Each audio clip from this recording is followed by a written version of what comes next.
Sol de medianoche. Capítulo 1. Primera impresión. Hoy vamos a adentrarnos en uno de los capítulos más intensos y perturbadores de esta historia. Un capítulo donde no hay romance dulce ni miradas soñadoras. Aquí lo que vemos es miedo, instinto y una lucha brutal por el autocontrol. Este es el momento en que todo cambia, porque antes de que Edward vea a Bella como amor, la ve como amenaza, y no una amenaza para él, sino para ella. Este capítulo es fundamental porque nos muestra el primer encuentro desde una perspectiva completamente distinta. No estamos viendo al chico misterioso y atractivo que incomoda a Bella. Estamos dentro de la mente de un vampiro que lleva décadas intentando ser algo mejor de lo que su naturaleza le dicta. Hasta ahora, el instinto era para Edward una rutina aburrida, un teatro, pero la llegada de Bella rompe ese equilibrio artificial. Primero, porque no puede escuchar sus pensamientos. Segundo, y más importante, porque su sangre representa la tentación más fuerte que ha enfrentado en casi un siglo.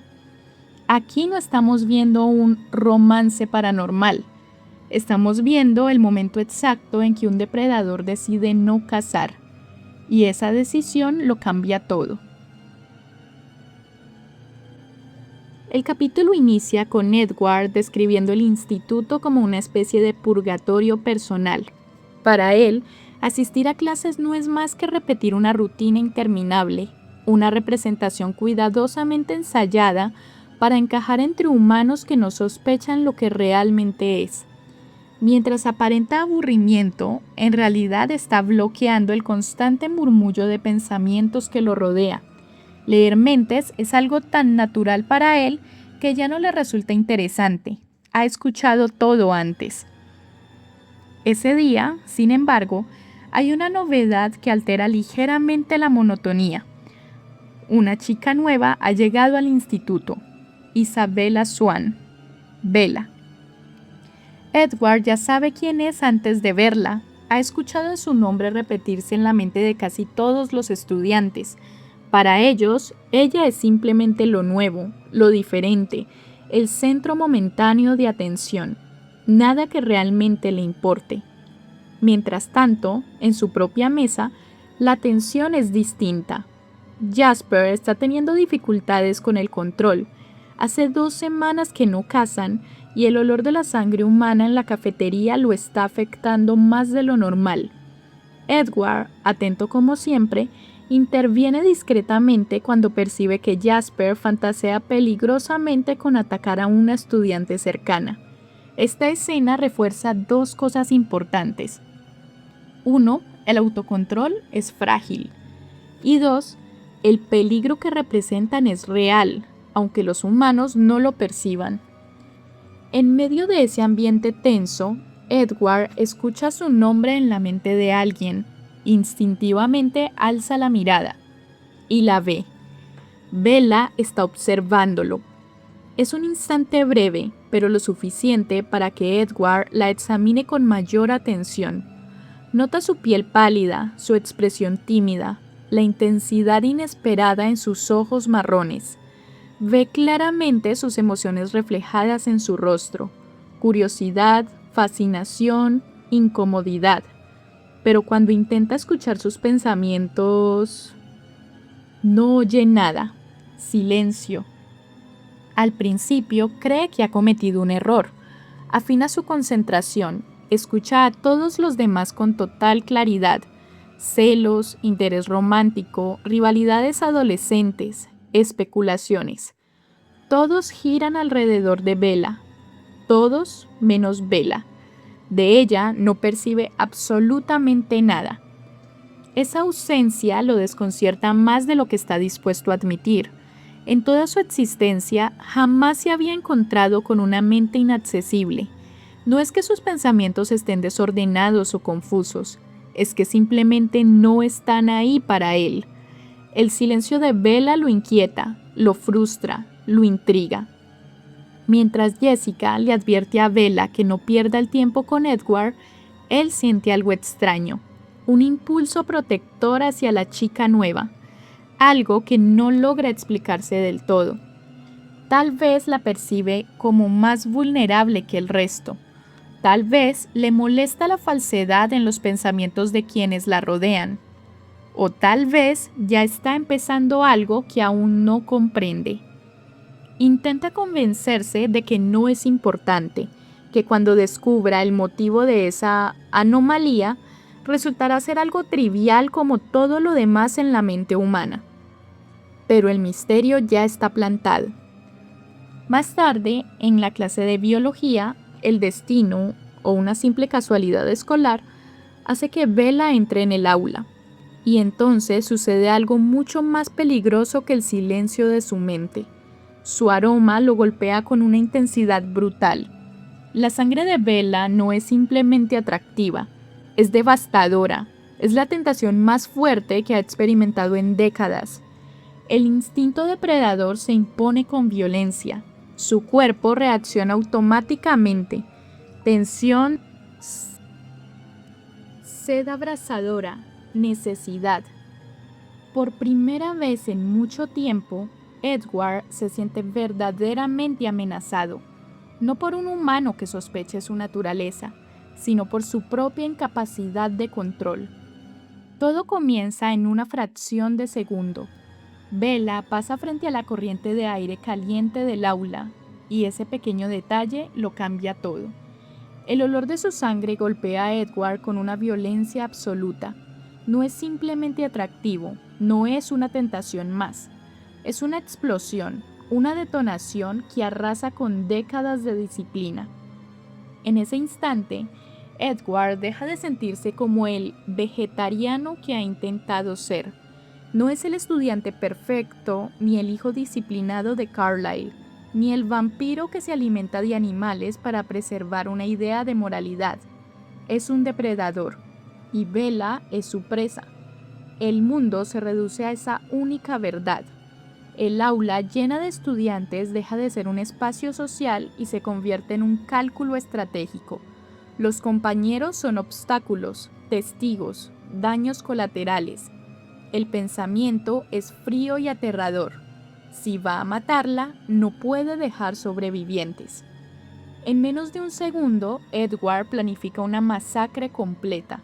Calcula tiempos, movimientos, el orden en que rompería los cuellos, la velocidad necesaria, cómo bloquear la puerta, cómo evitar gritos que atraigan más víctimas. Es un momento crucial porque aquí entendemos algo esencial. Edward no es un chico peligroso, es un arma perfectamente calculadora cuando el instinto toma el control. Y lo más perturbador es que lo piensa con claridad. Sin embargo, en medio de ese impulso brutal ocurre algo inesperado. Bella lo mira, y en sus ojos, Edward ve su reflejo, ve al monstruo. Esa imagen lo sacude, no porque lo detenga del todo, sino porque le recuerda quién no quiere ser. El odio que siente hacia Bella en ese momento no es real, es un odio proyectado hacia sí mismo. Ella representa la posibilidad de que todo su esfuerzo moral de 70 años se derrumbe. La sed lo está consumiendo físicamente, la garganta le arde, el veneno inunda su boca, los músculos se tensan listos para saltar. Y entonces toma una decisión extrema. Deja de respirar. Si no puede olerla, quizá pueda resistir.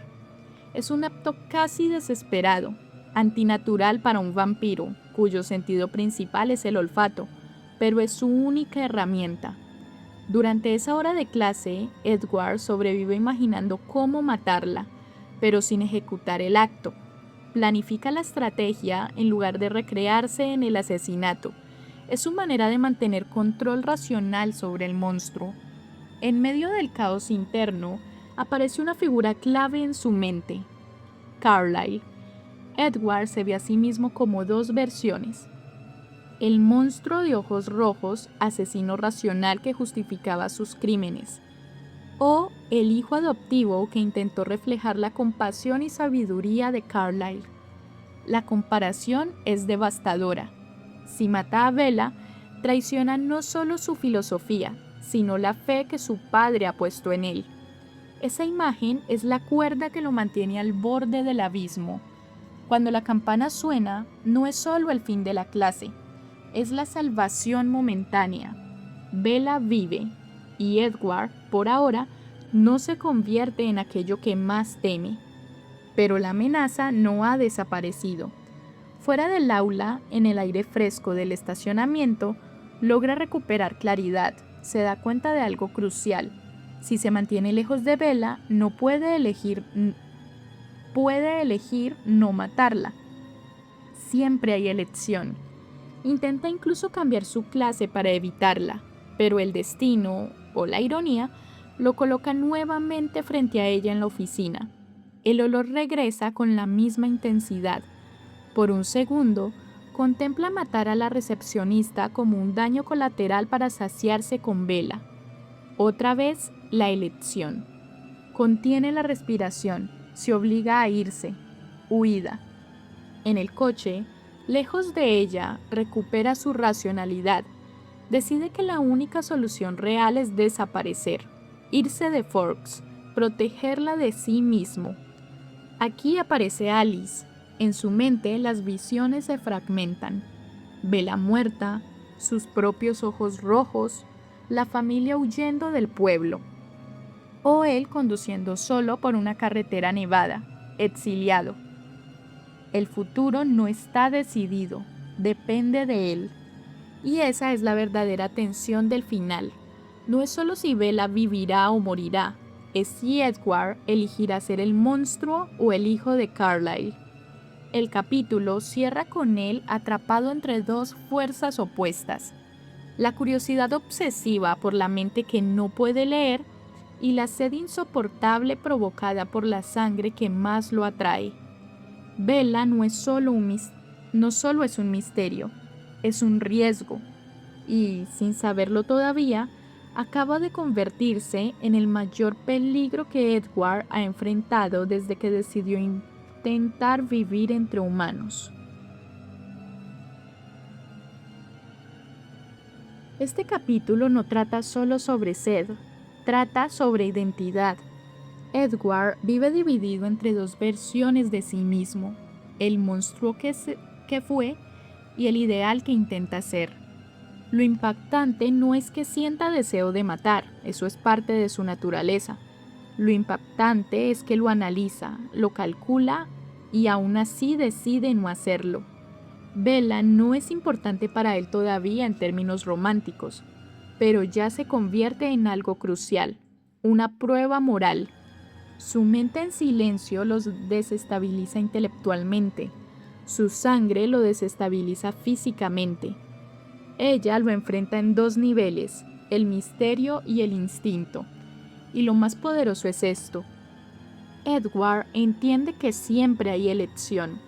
Puede culpar a su naturaleza, puede justificarlo como necesidad, puede incluso racionalizar una masacre, pero elige no hacerlo. El verdadero conflicto del capítulo no es ¿la matará? Es ¿quién quiere ser? Y esa pregunta va a perseguirlo durante toda la historia. Este capítulo nos deja con una tensión brutal. Un vampiro que no puede leer la mente de una humana, una sangre que lo llama como ninguna otra, y una decisión que todavía no está tomada del todo. Bella es un misterio, es una tentación, y sin saberlo, acaba de convertirse en el mayor riesgo de su existencia. Quiero saber qué piensan ustedes. ¿Creen que Edward realmente estuvo a punto de hacerlo? ¿O creen que, en el fondo, ya había decidido salvarla desde el primer instante? Los leo en comentarios. Y recuerden unirse a mi canal de Telegram llamado Audiomagia Juvenil, donde está el contenido anterior organizado. Poco a poco seguiré trayendo más capítulos en este formato de reinterpretación. Gracias por acompañarme en esta transición. Soy Bells y nos escuchamos en el próximo capítulo de Audiomagia Juvenil.